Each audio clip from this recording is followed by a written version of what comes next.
जो रात दिन जिनकी कंपनियां चलती रहती हैं, फैक्ट्रियां चलती रहती हैं और वो रोड पर आ जाते हैं, क्या वो मेहनत करना छोड़ देते हैं? तब उनके पास मतलब पैसा था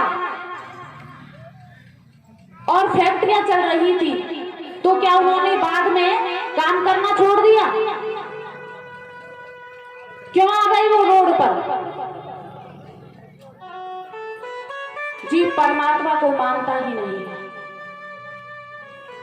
परमात्मा ये नहीं कहते कि कर्म प्रधान नहीं है, कर्म प्रधान विश्व करी राखा, कर्म प्रधान है, लेकिन कर्म और भाग्य ये एक ही सिक्के के दो पहलू हैं। फल देने वाला ठाकुर ही होता है, मेहनत तो सभी करते हैं, लेकिन सुख में जीव परमात्मा को भूल जाता है। वो ये नहीं कहता कि हमें परमात्मा से मिला है, वो कहते हैं कि ये हमने अपनी मेहनत से कमाया है, हम मेहनत बहुत करते हैं।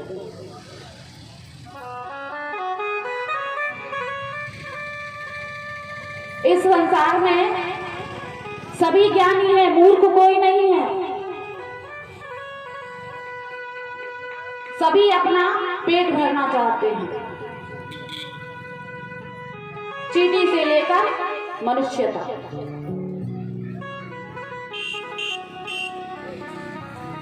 लेकिन जीव परमात्मा को भूल जाता है और दुख में जब उसे परमात्मा याद आते हैं तो मंदिर की चौखट घिस जाती है उनके जाने से। तब मंदिर की शरण लेता है, तब याद आते हैं ठाकुर जी, तब याद आते हैं गोविंद।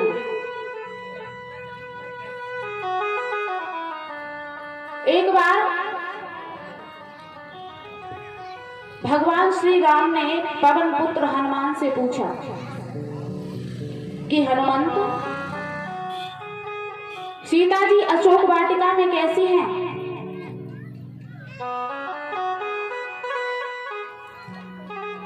तो पवन पुत्र हनुमान बोले, क्या है हनुमान विपत्ति प्रभु सोई,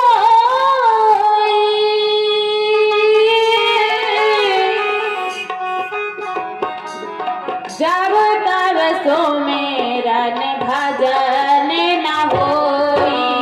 राम सिया राम सिया राम जय जय राम, राम सिया राम सिया राम जय जय राम, राम सिया राम सिया राम, राम सिया राम जय जय राम।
हे रघुपति, आपके वियोग में सीता जी हर समय आपका नाम जपती रहती हैं। और मैं तो यह मानता हूं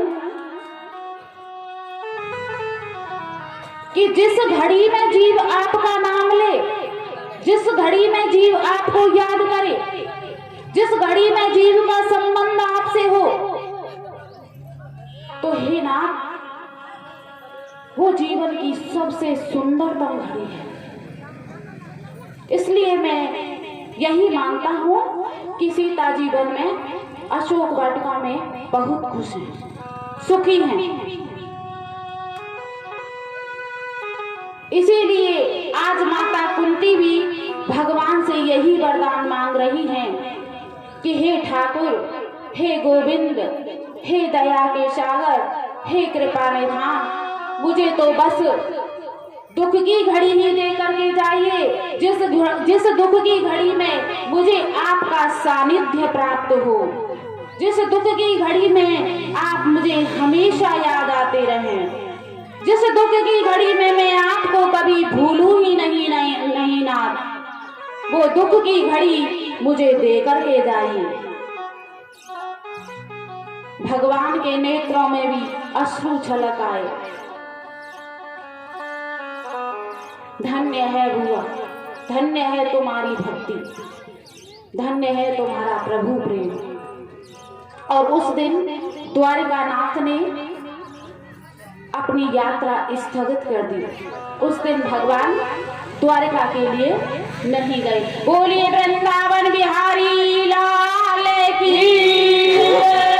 बोलिए पंचमुखी बाबा की जय, बोलिए जय जय श्री राधे, जय जय श्री राधे, जय जय श्री राधे। भैया ये हाथ उठाने काम छोड़ी चले, मोड़े तक बोले कर जय जय श्री राधे, बोलो जय राधे, जय जय श्री राधे। हरि हरि हरि भगवान के गोलोक धाम गमन की बात को सुनकर के माता कुंती ने योग से अपने शरीर को छोड़ दिया और धर्मराज ने राज सिंहासन पर राजा परीक्षित को बिठाया। इंद्रप्रस्थ के सिंहासन पर राजा परीक्षित को बिठाया और स्वयं अपने चारों भाइयों को और द्रौपदी को लेकर के निर्वाण पंथ की ओर निकले।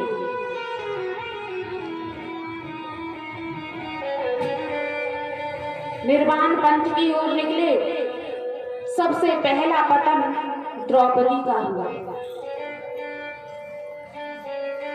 द्रौपदी का पतन इसलिए हुआ था क्योंकि द्रौपदी वैसे तो पतिव्रता थी, लेकिन सभी भाइयों में वो अर्जुन से ही अधिक प्रेम करती थी। इसके बाद अर्जुन का पतन हुआ। अर्जुन का पतन इसलिए हुआ क्योंकि अर्जुन को अपने बल का बहुत अभिमान था। इसके बाद नकुल का पतन हुआ। नकुल का पतन इसलिए हुआ क्योंकि नकुल को अपनी सुंदरता पर बहुत अभिमान था। बहुत अधिक सुंदर थे नकुल। उसके बाद सहदेव का पतन हुआ। सहदेव का पतन इसलिए हुआ क्योंकि सहदेव को अपने ज्ञान पर बहुत अभिमान था। और इसके बाद भीम का पतन हुआ।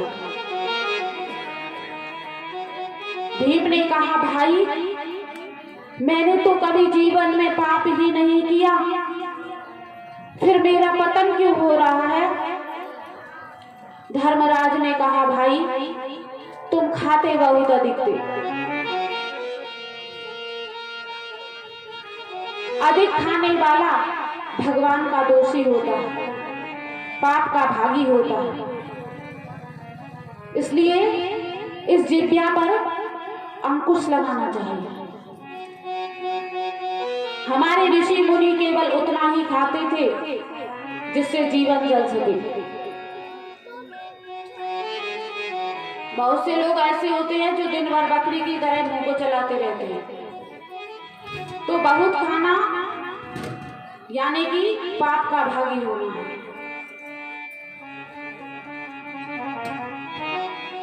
बस धर्मराज ही आगे चलते रहे। एक कुत्ता उनके साथ चल रहा था। ये कुत्ता कोई और नहीं, यमराज थे।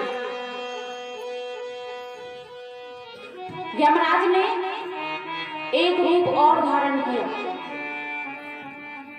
साधु का, और उन्होंने कहा कि मैं तुम्हें देह सहित स्वर्ग ले जा सकता हूं, लेकिन तुम्हें इस कुत्ते का साथ छोड़ना होगा। धर्मराज बोले, 7 कदम चलने वाला मित्र बन जाता है, फिर ये तो मेरे साथ बहुत दूर से चला आ रहा है।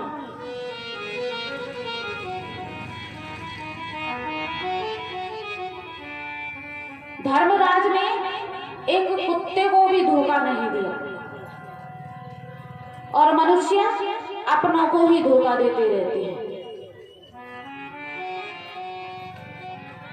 धर्मराज ने कहा, मुझे ऐसे स्वर्ग की कोई आवश्यकता नहीं है, मुझे नहीं चाहिए तुम्हारा स्वर्ग। और यमराज अपने असली स्वरूप में आ गए, और अपनी धर्म प्रियता के कारण धर्मराज सदैव स्वर्ग को गए। बोलिए वृंदावन बिहारी लाल की जय। मीराबाई भी सदैव यानी कि शरीर सहित बांके बिहारी की मूर्ति में विलीन हो गई थी। जब मीराबाई ने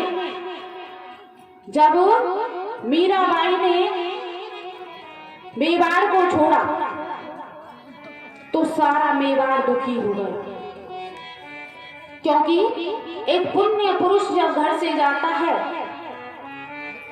तो वो साथ में अपने परिवार के, अपने कुटुंब के पुण्यों को भी साथ लेकर के जाता है।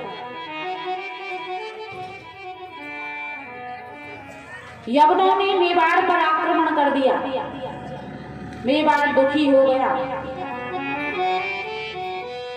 राणा कहने लगे कि यदि मीराबाई वापिस मेवाड़ आए तो देश फिर से सुखी हो सकता है, देश फिर से सुखी हो सकता है।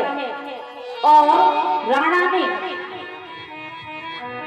संतों को और भक्तों को मीराबाई को लेने के लिए भेजा। मीराबाई ने कहा कि यदि गिरधर की आज्ञा मिलेगी तो मैं जरूर आऊंगा। उस दिन का कीर्तन मीराबाई का अंतिम कीर्तन था, अंतिम कीर्तन। उस दिन मीराबाई का वो अंतिम नृत्य था। उस दिन मीराबाई अंतिम बार भगवान के आगे नाची और दिव्य श्रृंगार करके नाची। ओ मीरा गिरधर आगे नाची,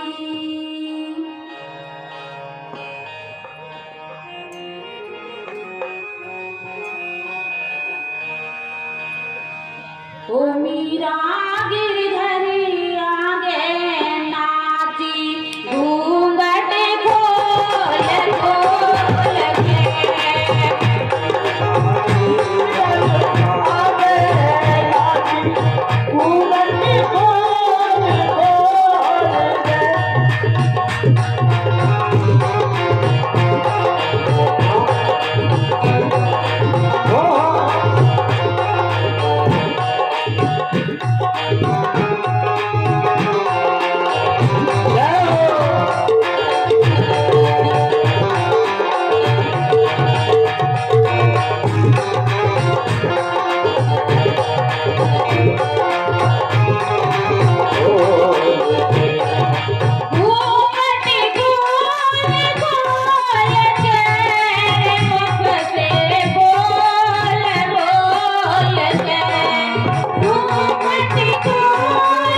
प्रेम, निश्चल प्रेम, निष्कपट प्रेम, तो जड़ मूर्ति भी चेतन बन जाती है। बोलिए बांके बिहारी लाल की जय।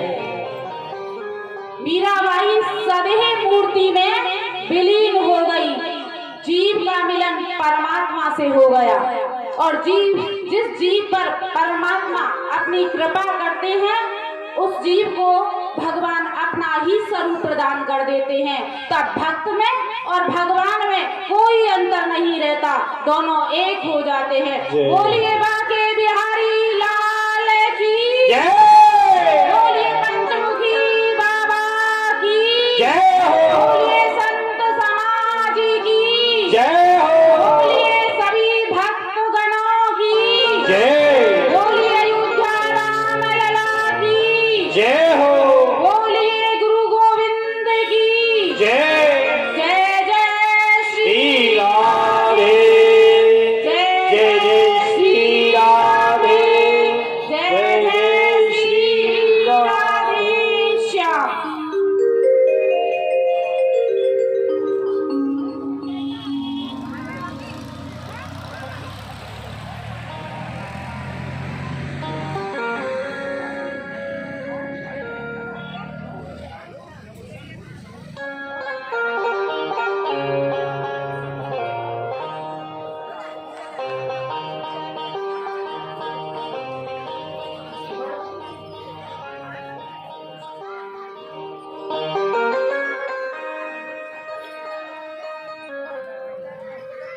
इसके बाद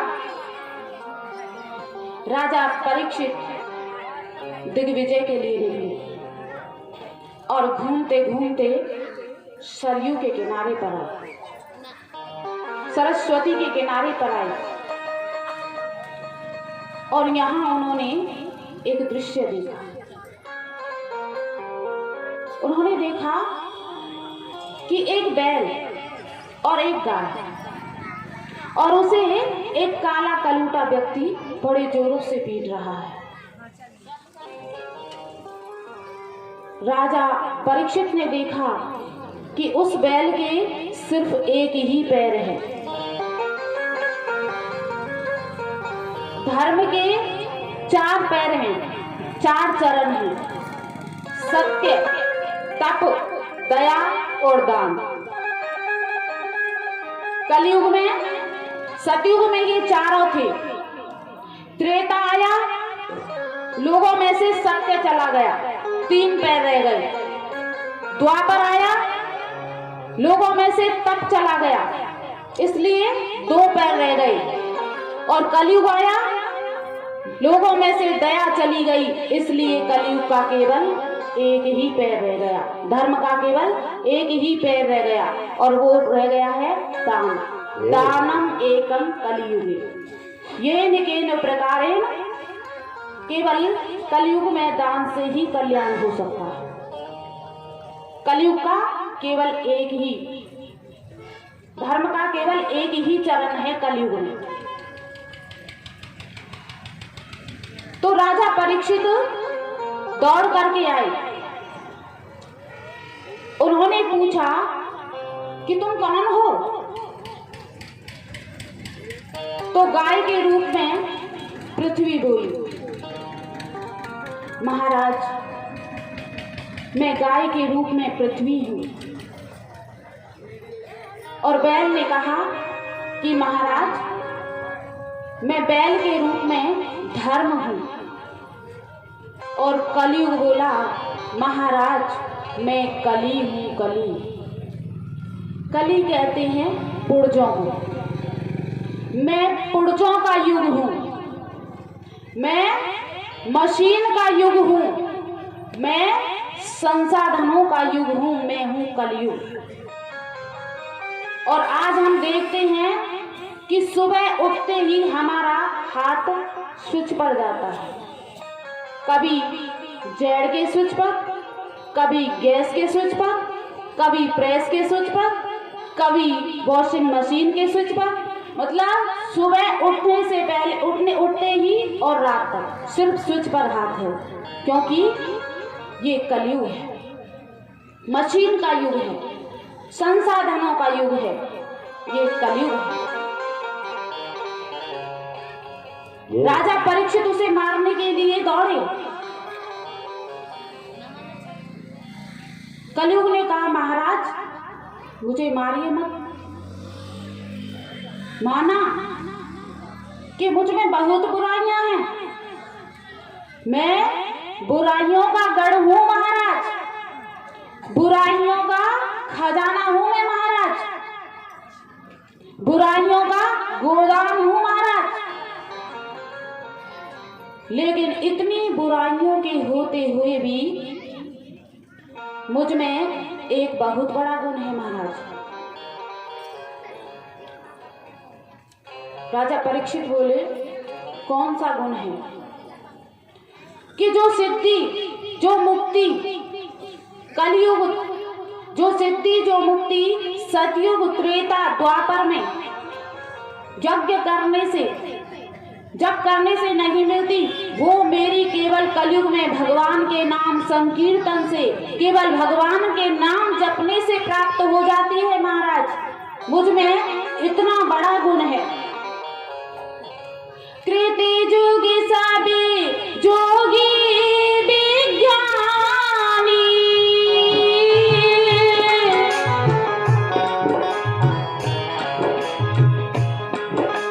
करे हरि ध्यान करहि भव प्राणी राम। सिया राम जय राम, राम सिया राम, सिया राम जय राम।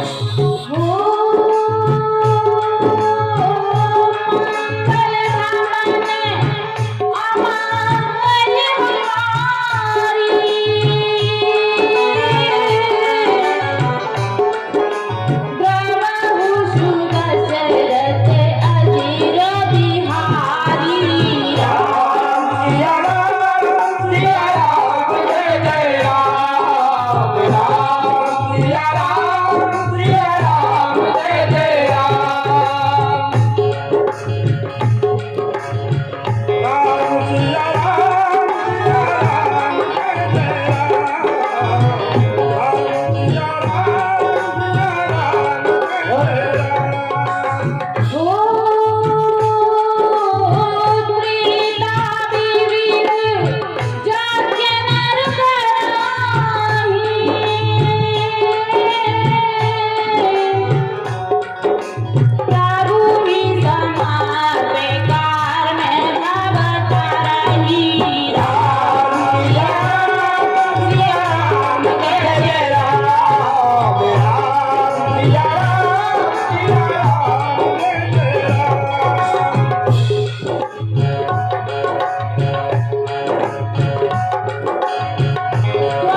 कृतियुग ध्यायते विष्णु कृतियुग ध्यायते विष्णु त्रेतायाम यजितो मखै द्वापरे परिचर्यया कलौ तद्धरी कीर्तना।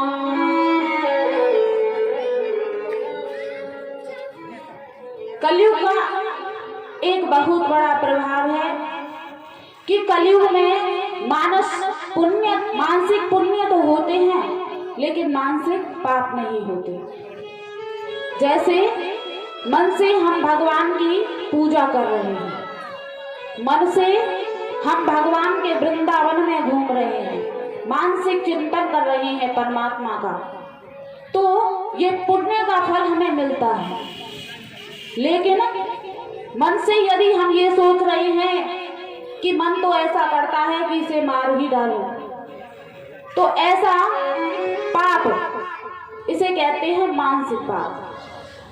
ऐसा पाप मनुष्य को कलयुग में नहीं लगता। कलयुग में केवल भगवान के संकीर्तन से ही मनुष्य को सिद्धि मुक्ति प्राप्त होती है। गर्गाचार्य गार्ग्य संहिता में लिखा हुआ है कि धर्मराज अपने दूतों से कहते हैं कि हे दूतों, दूता शृणुगुहं शासिनं ध्रुवं सदैव मांगल्यकरं सुखावहम् स्मरन्ति राघव नाम निर्मलं न तत्र यात्रा भरतां शुभाभिहा। जय हो। हे दूतों, जो सदैव मंगल करने वाले, सदैव हित करने वाले, परमात्मा के नाम का स्मरण करता रहता है, परमात्मा के नाम को जपता रहता है, ऐसे मनुष्यों के पास तुम्हारा जाना उचित नहीं है। क्योंकि यदि तुम ऐसे मनुष्यों के पास जाओगे तो तुम्हें वहां से धक्के मुक्के खाकर ही लौटना पड़ेगा।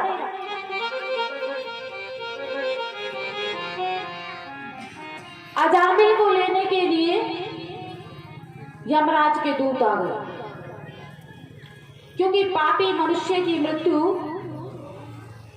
अल्प मृत्यु भी हो जाती है, तो उसे यमराज के दूत लेने के लिए आ गए। और जब अजामिल ने नारायण नाम लिया तो उसे विष्णु दूत लेने के लिए आ गए।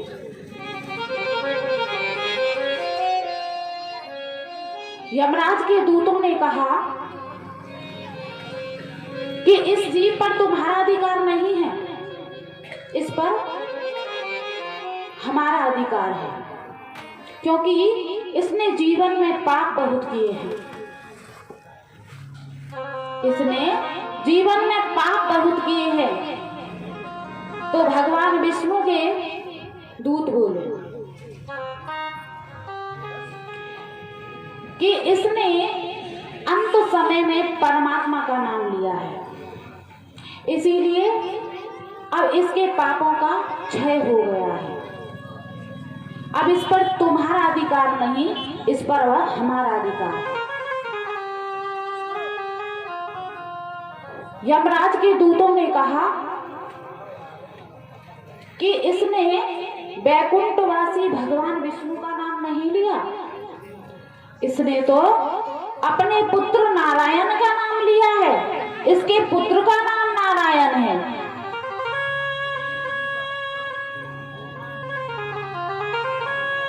तो विष्णु दूतों ने कहा कि हे दूतों, अग्नि पर यदि किसी का पैर पड़ जाए तो वो यह नहीं देखती कि ये किसी बच्चे का पैर है या किसी युवा का पैर है या किसी वृद्ध का पैर है, वो जला ही डालती है, क्योंकि अग्नि का काम ही है जला डालना। वो किसी के साथ भेदभाव नहीं करती, पक्षपात नहीं करती, चाहे वो कोई भी हो, किसी का पैर हो, जला ही डालती है। उसी तरह से नारायण सबको पवित्र करने वाले हैं। अब इसने नारायण का नाम लिया है, इसीलिए अब इसकी अल्प मृत्यु भी नहीं होगी। और यमराज के दूतों को विष्णु दूतों ने भगा दिया और विष्णु दूत भी वहां से चले गए। अजामिल दोनों की बातें सुन रहा था, विष्णु दूतों की भी और यमराज के दूतों की भी। उस दिन के बाद अजामिल ने कभी कोई पाप नहीं किया और भगवान का केवल नाम जप करके वैकुंठ को प्राप्त किया।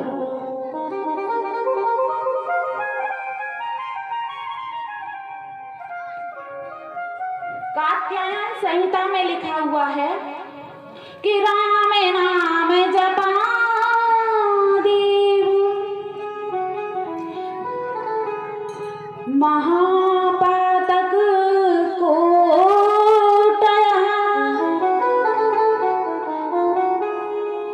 विनिश्यन्ति महाभाग अनायासेन तच्छणात्। कि जो मनुष्य भगवान के नाम का जप करता है उसके सभी पाप शीघ्र ही नष्ट हो जाते हैं।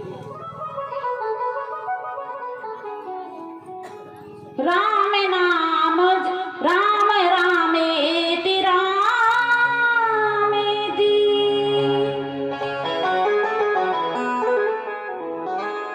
प्रत्यंबक्ति नरः सम्यक् पूजा युतं पुण्यं तीर्थकोटिं फलं लभे। जो भगवान के नाम का रात दिन जप करता है उसे सम्यक रूप से की गई पूजा का फल और करोड़ों तीर्थों का फल प्राप्त होता है। एक बार भगवान शंकर ने माता पार्वती से कहा, माता पार्वती से कहा कि चलो प्रिय भोजन करो। तो माता पार्वती ने हाथ जोड़ करके कहा कि स्वामी, आप तो जानते हैं कि जब तक मैं विष्णु सहस्त्र नाम का जप नहीं कर लेती तब तक भोजन ग्रहण नहीं करती। भगवान शंकर बोले,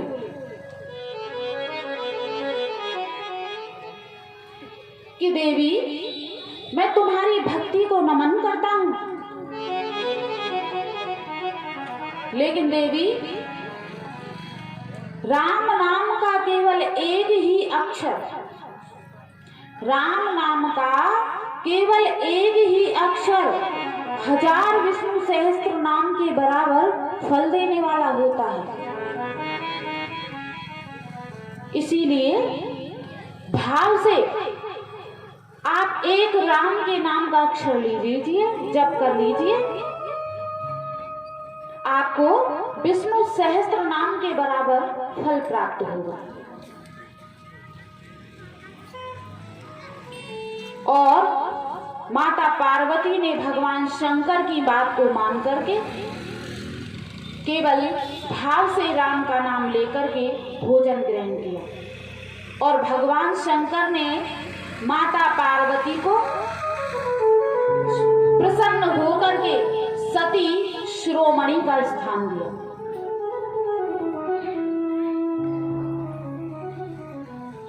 शबरी ने कहा पर वेद पढ़े, गणिका कब यज्ञ रचाई थी। शबरी ने कहा पर वेद पढ़े, गणिका कब यज्ञ रचाई थी। शबरी ने कोई तीर्थों का भ्रमण नहीं किया था। शबरी ने कोई वेदों का अध्ययन नहीं किया था, गीता पाठ नहीं किया था। केवल भगवान के नाम को जपने से शबरी को मुक्ति मिल गई। राम भजा सो जीता जग में, राम भजा सो जीता जग में, राम भजा सो जीता रे। और कब शबरी काशी में आई, कब पढ़ी आई गीता रे, कब पढ़ी आई गीता रे। हरे राम जप, हरे राम जपते थे हनुमाना। श्री राम की महिमा को सारे जग ने जाना। हरे राम जपते थे हनुमाना।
कार्य ना बोलवा में नींद आ जाए सर।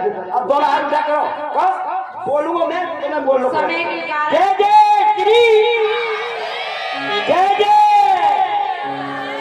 जय जय हरि बोल। समय के कारण आज की लीला को यहीं विश्राम देते हैं, आज की कथा को यहीं विश्राम देते हैं। आगे की कथा कल होगी। बोलिए श्री वृंदावन बिहारी लाल की, बोलिए पंचमुखी बाबा की जय। बोलिए जय जय श्री राधे, जय जय श्री राधे, जय जय श्री राधे श्याम। प्रधान जी आगे बढ़ो। महाआरती के लिए सभी खड़े हो जाएं, ध्यान लगाएं बांके बिहारी से महाआरती के लिए।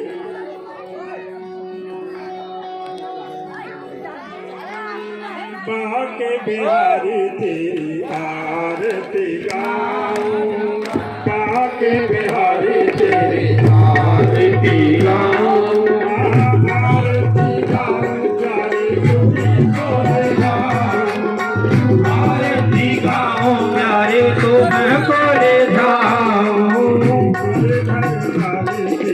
आरती गाऊं गिरधर तेरी आरती गाऊं,